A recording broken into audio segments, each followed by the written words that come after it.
মিথি, রূপম, রূপম, রূপম, তুই কোথায়? হ্যাঁ, আমি পৌঁছে গেছি চেন্নাই।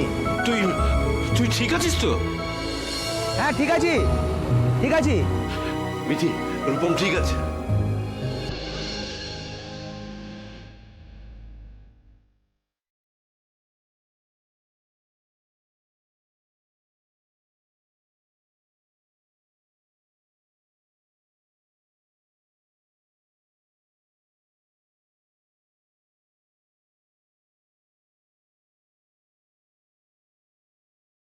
আসলে আমি আমার ফ্লাইটটা মিস করেছিলাম। হ্যাঁ, তাই আমি সেকেন্ড ফ্লাইট নিয়েছি ভাই, হায়দ্রাবাদ। আরে তুই যে তোর ফ্লাইটটা চেঞ্জ করেছিস সেটা একবার বলবি তো? এদিকে হুলস্থুল ব্যাপার। তুই তো জানিস তোকে নিয়ে তোর মার কত টেনশন। তারপরে এই খবর, এখানে কি অবস্থা একবার ভাবতে পারছিস? হ্যাঁ, সেইটা আন্দাজ করেই তোমাকে ফোনটা করলাম। অ্যাক্সিডেন্টের খবরটা আমি পেয়েছিলাম এয়ারপোর্ট থাকতে, কিন্তু তখন ফোনটা করতে পারিনি তাড়াহুড়োয়। এখন এয়ারপোর্ট থেকে বেরিয়ে ফোনটা করছি। আর এদিকে এই সমস্ত ঘটনা ঘটে যাচ্ছে, তুই ভাবতে পারছিস কি হচ্ছে এখানে? আমি তোর মাকে এখন ওকে এবার বকাবকি করছো কেন? কেমন আছে আগে জানবে তো। আমাকে দাও তো ফোনটা, আমাকে দাও, আমি কথা বলি। হ্যালো, রূপা আমার। মা, প্লিজ কেঁদো না, আমি ঠিক আছি, একদম ঠিক আছি। একদম ঠিক আছিস তো তুই? আমাকে ঠিক করে বল না বাবু।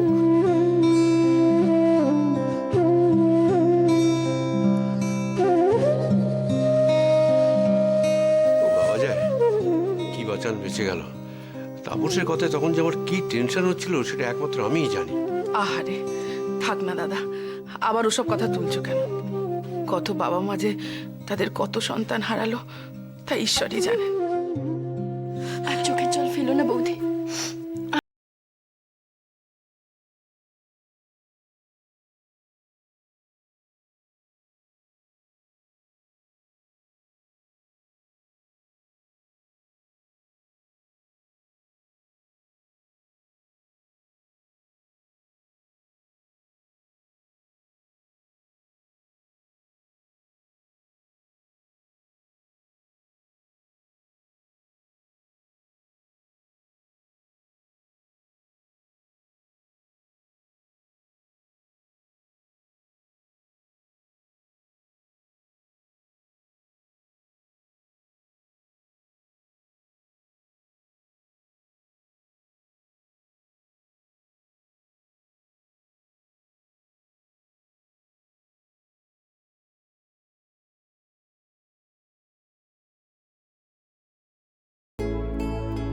আহারে মায়ের প্রাণ তো ছেলেটাকে দেখার জন্য মনটা একবারে ছটফট করছে, তাই না বৌদি?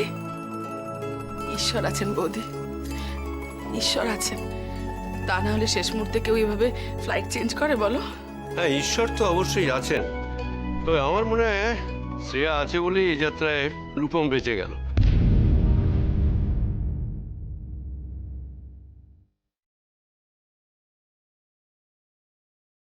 মানে আরে রূপম তো নিজের ফ্লাইটটা মিস করেছে, তারপরে অনেক কাঠ খড় পুড়িয়ে তারপরে পরের ফ্লাইটটা ধরতে পারবে। আহারে ছেলেটা নিশ্চয়ই আজকে খুব ধকল গেছে। কিন্তু দাদা, এর সঙ্গে শ্রেয়ার কি সম্পর্ক তা তো বুঝলাম না। আরে বাবা, শ্রেয়া যদি ভুল ফ্লাইটটা না দিত তাহলে রূপম ওই ফ্লাইটটাই ধরতো। শ্রেয়ার একটা ভুলের জন্য রূপম কিভাবে বেঁচে গেল আজকে বলতো?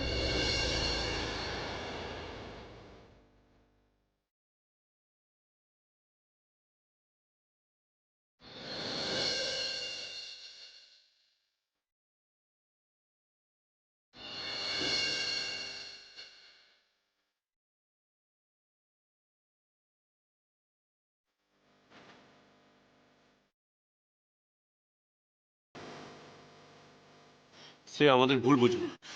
রূপমের খবরটা পাওয়ার পর থেকে আমাদের কারো মাথা ঠিক ছিল না। তাই নানা রকম কথাবার্তা তোমার সম্পর্কে সবাই বল। শ্রেয়া, বৌদি, শ্রেয়া,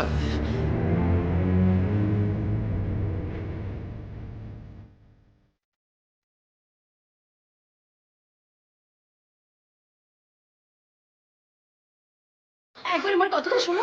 শ্রেয়া, বৌদি, শ্রেয়া, বৌদি, শ্রেয়া।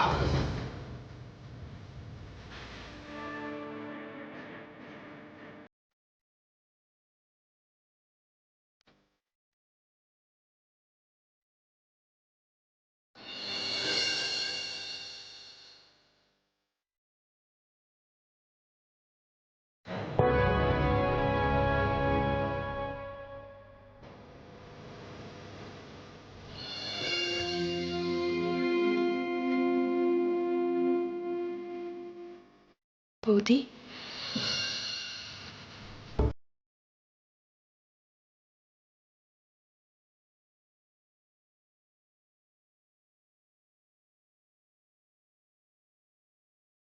আমি বুঝতে পারছি বৌদি তোমার কতটা খারাপ লেগেছে।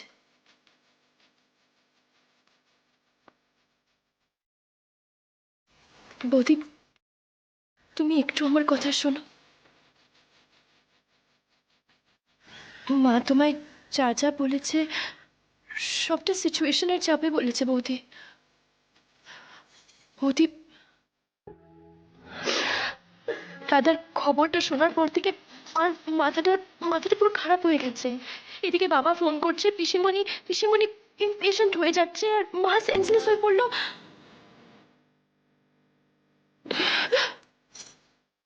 বৌদি মা সেভাবে কিছু বলেনি বৌদি। বৌদি আচ্ছা আচ্ছা ঠিক আছে বৌদি। বৌদি আমি আমি সবার তরফ থেকে তোমার কাছে ক্ষমা চাইছি বৌদি। বৌদি প্লিজ সরি।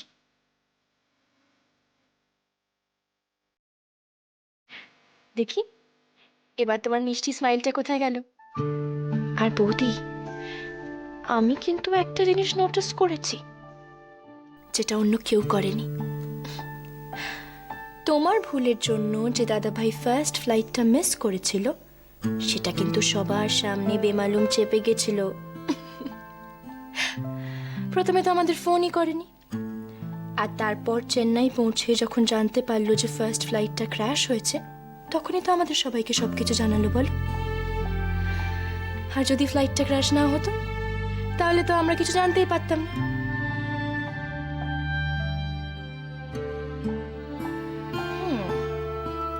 এবার নিশ্চয়ই তুমি বুঝতে পেরেছো দাদাভাই তোমাকে কতটা ভালোবাসে। শ্রেয়া,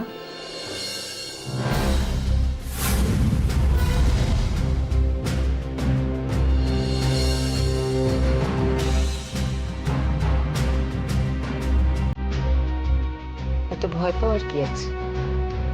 আমি তো আর বাঘ ভাল্লুক নই। আমার মনে হলো আজ তোমাকে একটা ধন্যবাদ অন্তত আমার জানানো উচিত, তাই আমি এসেছি।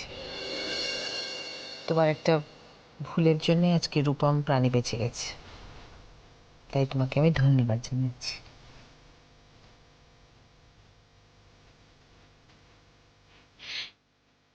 মা মা আমিও বৌদিকে এক কথাই বলছিলাম, বৌদি যদি ভুলটা না করতো তাহলে তাহলে দাদার কত বড় বিপদ হয়ে যেত বলো তো। রূপু, ভুলটা তো ভুলই। আজ রূপম যদি ঠিক সময় অন্য ফ্লাইটটাও না পেত তাহলে কিন্তু ওকে ফিরেই আসতে হতো। এটা পিওরলি একটা কোইন্সিডেন্স। আর শ্রেয়া তো ইচ্ছে করে ওকে বাঁচাবে বলে এই ভুলটা যে করেছে তা তো নয়।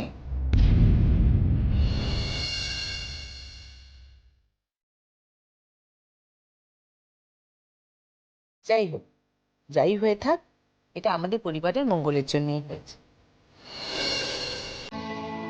আর তাই জন্য শ্রেয়া আমি তোমার কাছে কৃতজ্ঞ। আর রূপু, অনেক রাত হয়েছে, কোথায় শুনে ঠিক করে নিয়ে তাড়াতাড়ি শুয়ে পড়, আমি আসছি।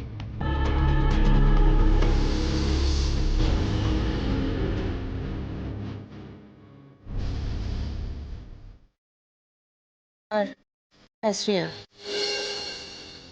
আজ আমি একজন মানুষ হিসেবে তোমার কাছে ধন্যবাদ জানাতে এসেছি। শুধুমাত্র একজন পরিচিত মানুষ হিসেবে, এর চেয়ে বেশি কিন্তু কিছু নয়। আশা করি বোঝাতে পারলাম।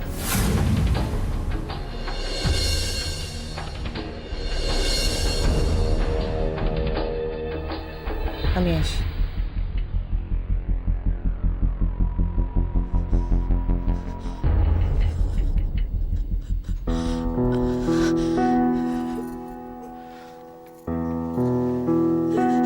বৌদি বৌদি মার ট্রমাটা এখনো কাটেনি। তুমি মার এই কথাগুলো ধরো না প্লিজ বৌদি। তুমি এখানে কিছুক্ষণ অপেক্ষা করো, আমি এক্ষুনি নিজের ঘর থেকে আসছি। তারপর আজ রাতটা আমি তোমার কাছে এসব, আমরা সারা রাত অনেক অনেক গল্প করব, ঠিক আছে? এক্ষুনি আসছি আমি।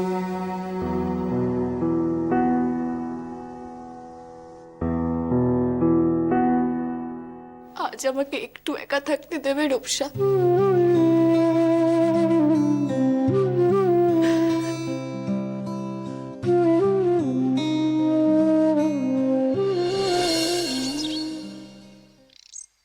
কালকে রাত্রে একদম ঘুম হয়নি তো, চোখটা হ্যাঁ গো, তুমি খালি পেটে চাটা ওরকম করে খেয়ে নিলে?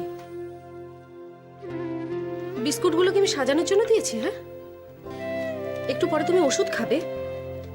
খালি পেটে ওষুধটা খেলে কি হবে তুমি খুব ভালো করে জানো। মা, ভাবছি আজ একবার খুকুর কাছে যাব।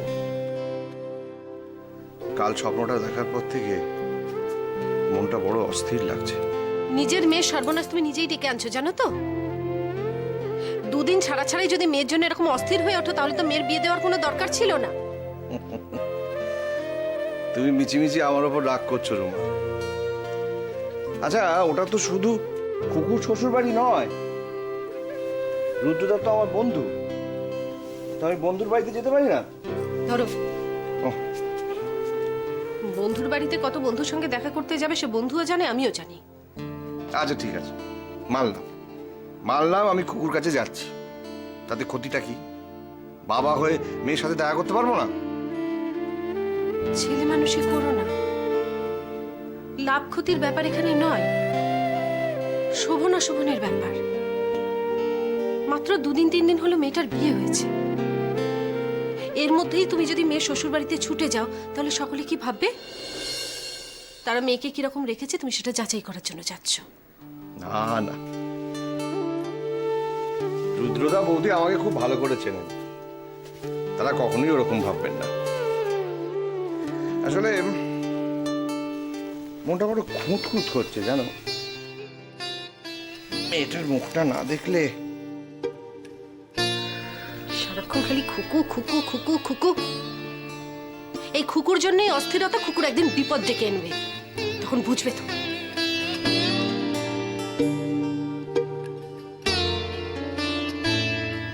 বাবা, তুমি আজকে দিভাইয়ের ঘরে যাচ্ছ? হ্যাঁ রে, তুই কিছু বলবি? আসলে আলমারিতে গুছোতে গুছোতে দিভাইয়ের খুব প্রিয় কয়েকটা জিনিস খুঁজে পেলাম, ও, তাই ভাবছিলাম কার হাত দিয়ে পাঠানো যায়। হ্যাঁ, তা আমি যখন যাচ্ছি আমাকে দিয়ে দে, আমি দিয়ে দেবো।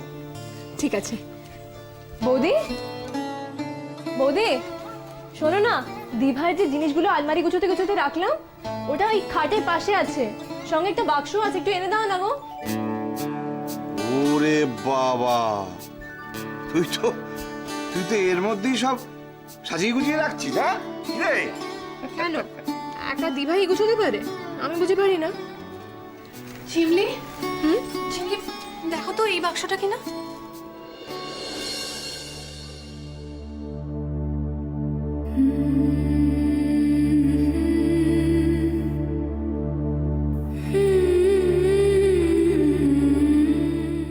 দাদাবাবুর এত শার্ট এখন আমাকে ইস্ত্রি করতে হবে, তার উপর শার্টের আবার কিরিচ নষ্ট হলে চলবে না।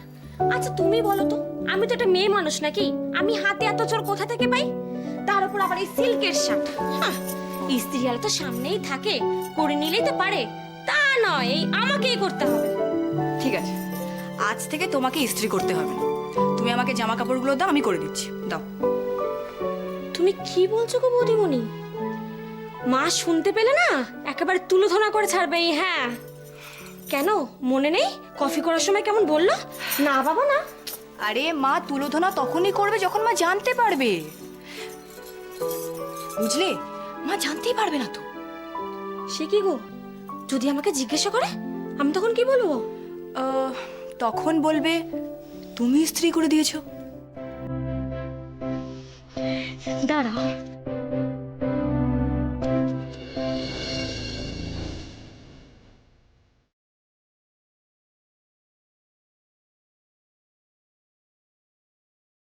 আহারে, সারাটা দিন ধরে কত কাজই না তুমি করো বৌদি। আচ্ছা এই সমস্ত কাজ নিজে করতে যাও কেন? সন্ধ্যাকে তো বললেই পারো। তাছাড়া সন্ধ্যাকেই বা বলবে কেন? এখন তো তোমার বৌমা এসেছে, তাকেও তো বলতে পারো। বলতে পারি, কিন্তু বলবো না। এ আবার কি কথা, বলতে পারি কিন্তু বলবো না? তুমি এখন শাশুড়ি, আর বৌমাকে কাজের কথা বলবে নাই বা কেন? কি যত তোলা তোলা করে রাখবে না, পরে তুমি অসুবিধায় পড়বে। শাশুড়ি? যাকে তুমি চা খেয়েছো? আহা, চা খেতে যাবো কেন বৌদি? পুজো দিতে যাবো না? তুমি তো যাবে আমার সাথে।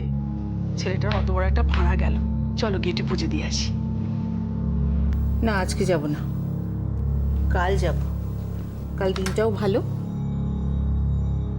আর এখান থেকে একটু দূরেই একটা খুব জাগ্রত দেবীর মন্দির আছে, বুঝলে? ভাবছি পুজোটা ওখানেই দেব। তুমি আর আজকে উপোস করে থেকো না, যাও কিছু খেয়ে নাও। ঠিক আছে, সে না হয় খাচ্ছি, তবে কাল পুজো না দেওয়া অবধি আমরা সকলে উপসে থাকবো তো? হ্যাঁ, সে নয় থাকবো, সে এমন কি বড় কথা। আমি এটা রূপুকে একটু বলে আসি না? শুধু রূপুকেই কেন বৌদি, বৌমাটিকেও বলো, ওরও তো স্বামী বলে কথা, তাই না?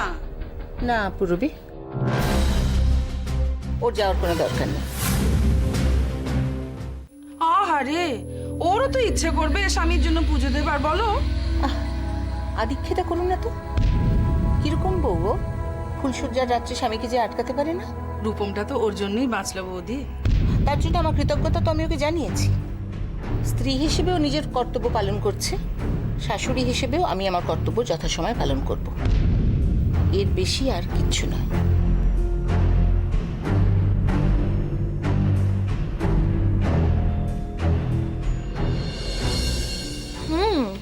বুঝতেই পারছি দাদা, সবাই যে তোকে বারবার ফোন করছে, তোর ব্যাপারে যে এত টেনশন করছে, এইসব তুই খুব এনজয় করছিস, তাই না? এটা আর আমাকে নতুন করে তোকে বলতে হবে না। এই বাড়িতে যে তোর ইম্পর্টেন্স আমার থেকে অনেক বেশি, সেটা আমি খুব ভালো করে জানি, বুঝলি তো? কিন্তু একটা কথা আমি তোকে বলে দিই, তোর এই রাজত্বটা না বেশি দিন চলবে না, বুঝলি? বৌদি তোর সিংহাসনে দখল করে ফেলবে, বুঝলি তো? জানো,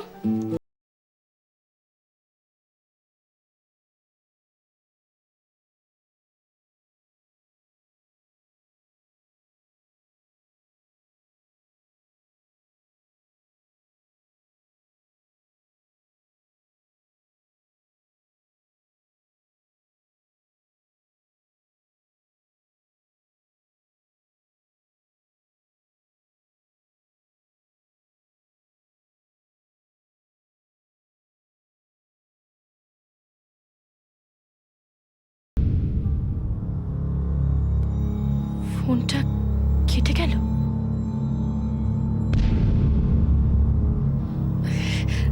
বৌদি, এত নেটওয়ার্কের প্রবলেম না, আমি কি বাইরে একটু ট্রাই করে আসছি।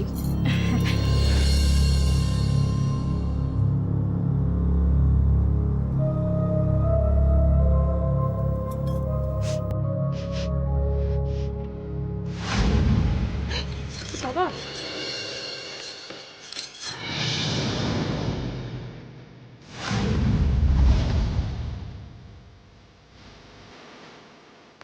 এবার কি হবে? বাবা, কি পোড়া পোড়া গন্ধ বেরোচ্ছে।